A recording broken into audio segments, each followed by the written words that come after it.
بسم اللہ الرحمن الرحیم نحمدہ ونصلی علی رسولہ الکریم۔ نبی پاک صلی اللہ علیہ وسلم کی یوم ولادت کو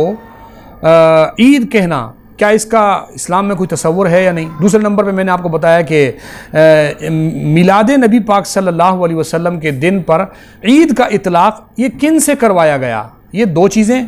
تیسرے نمبر پر یہ ہے کہ ان کے ہاں جو مروجہ میلاد ہے وہ کیا معنی رکھتی ہے، کیا حکم رکھتی ہے؟ کیونکہ شریعت میں جب انسان کوئی کام کرتا ہے تو اس کو کہا جاتا ہے یہ چیز کس درجے کی ہے جناب، یہ مستحب ہے، یہ سنت ہے، یہ فرض ہے، یہ فرض کفایہ ہے، فرض عین ہے، واجب ہے، کیا معنی رکھتی ہے؟ تو بریلویوں کے ہاں جب ان سے کہا جاتا ہے کہ جناب جو مروجہ میلاد آپ کے ہاں منایا جاتا ہے یہ حکماً کیا ہے، اس پر کیا اطلاق کرنا چاہیے، تو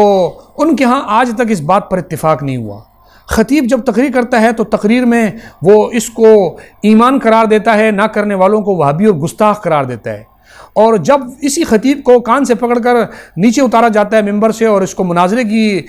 میدان میں لایا جاتا ہے تو رستے میں چلتے چلتے اس کا بی پی اتنا لو ہو جاتا ہے کہ یہ مناظرے کے میدان تک اس پر بدعت حسنہ کا اطلاق یا مباح کر کے اپنی جان چھڑوا کے بھاگنے کی کوشش کرتا ہے۔ یہ بات تو غلط ہے۔ آپ شریعت کا ایک حکم لگائیں، آپ کہیں کہ جناب یہ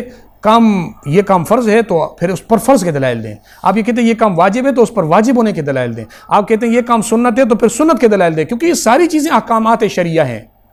اور احکامات شرعیہ وہ نبی پاک صلی اللہ علیہ وسلم کے دین کو کہتے ہیں، اللہ کی بتائی ہوئی وحی کو کہتے ہیں، وہ کسی چلتے پھرتے آدمی کے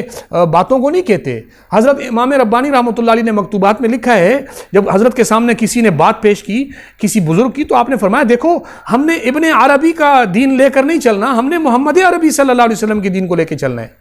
تو کوئی شخص یوں اٹھ جائے اور ادھر ادھر کی باتوں سے اپنے احکامات ثابت کرنے شروع ہو جائے تو اس سے گزارا نہیں ہوگا۔ آج تک بریلیوں میں اس بات پہ اتفاق بھی نہیں رہا کہ ہم میلاد کو کیا حکم دیں۔ میلاد کو صرف جو ہے سنت کہنا ہے۔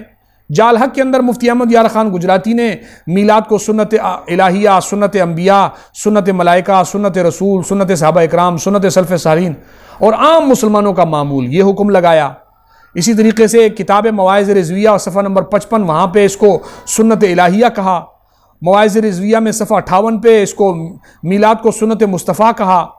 ایک کتاب ہے میلاد مصطفیٰ، اس میں مختلف رسائل جمع کیے گئے ہیں، اس میں کسی نے اس کو لکھا ہے کہ جناب یہ میلاد نام رحمت الہیہ پر خوش ہونے کا اور یہ ہم پر ہمارا فرض ہے کہ ہم ایسا کریں۔ معلوم نہیں ہے وہ اس سے کیا مراد لینا چاہتے ہیں۔ وہ صفحہ 185 پہ ان کو فرض تک کہتے ہیں، صفحہ 178 پہ وہ اس کو میلاد کو مستحب کہتے ہیں، صفحہ 190 اور 368 پہ وہ میلاد کو بدعت حسنہ کہتے ہیں،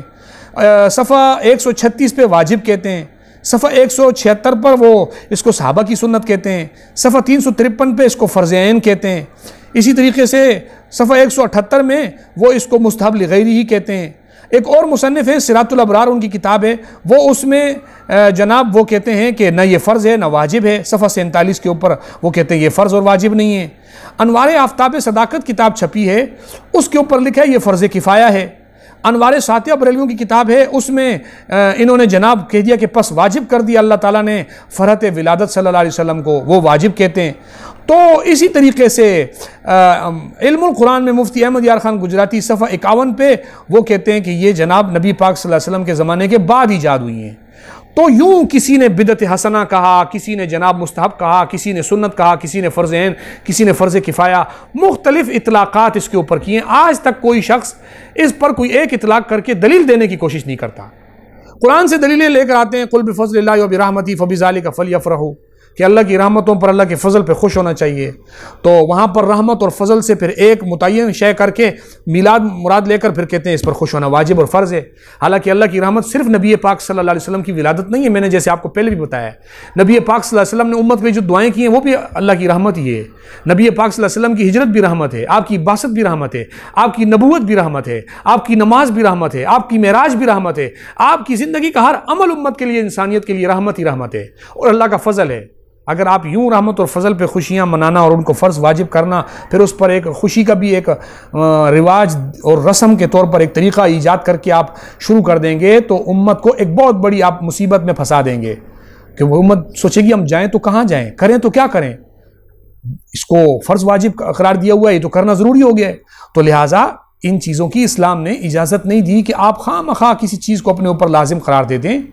ھذا حلال و ھذا حرام، قرآن کہتا ہے کہ اس سے اسلام، قرآن نے منع کیا ہے کہ یہ تو مسلمانوں کا طریقہ کار ہی نہیں تھا کہ آپ اس طرح اپنے اوپر چیزوں کو حلال اور حرام کرنے لگ جائیں. تو آج تک میلاد پر یہ نہیں بتا سکے کہ اس کا حکم کیا ہے. بدعت حسنہ شرعی طور پر یہ کس زمرے میں آتا ہے؟ فرض کے زمرے میں آتا ہے، واجب کے زمرے میں آتا ہے، مستحب کے زمرے میں آتا ہے تو کہاں آتا ہے؟ میں نے اس پر مستحب کے مسئلے میں ایک اور ویڈیو کے اندر میں نے اس پر گفتگو کی بھی ہے کہ مستحب ایک حکم شرعی ہے، اور مستحب کی تعریف میں کیا ہے وہ تعریف بھی اس پر صادق نہیں آتی، وہ کبھی بھی ثابت نہیں کر سکتے، کیونکہ اس میں آتا ہے وما احبہ السلف، کہ سلف یعنی ائمہ مجتہدین، اس کا معنی اور مراد بھی بریلویوں نے متعین کیا ہوا ہے کہ انہوں نے اس کو اچھا سمجھا ہو. کم سے کم یہ تعریف جو خود رضاخانیوں کی کتابوں میں موجود ہے اس سے بھی اس کی بہرحال استحباب بھی ثابت نہیں ہوتا. پھر نیچے درجے پہ یہ آ جاتے ہیں کہ جی بدعت حسنہ اور مباح. تو مباح، اگر بدعت حسنہ اور مباح ہم معنی ہیں تو مباح کا تو معنی، مباح کے بارے میں تو لکھا ہوا ہے کتابوں میں کہ اس کے کرنے پر ثواب نہیں ہوتا، نہ کرنے پر گناہ نہیں ہوتا. تو پھر جس کام کے کرنے پہ ثواب نہیں، نہ کرنے پہ گناہ نہیں، وہ کام کر کے آپ کیا ثواب کما رہے ہیں؟ اور پھر اس میں ہو کیا رہا ہے وہ بھی انشاءاللہ میں آپ حضرات کو اس حوالے سے بتا دوں گا. یا باطل کو شک مفتی نجیب اللہ عمر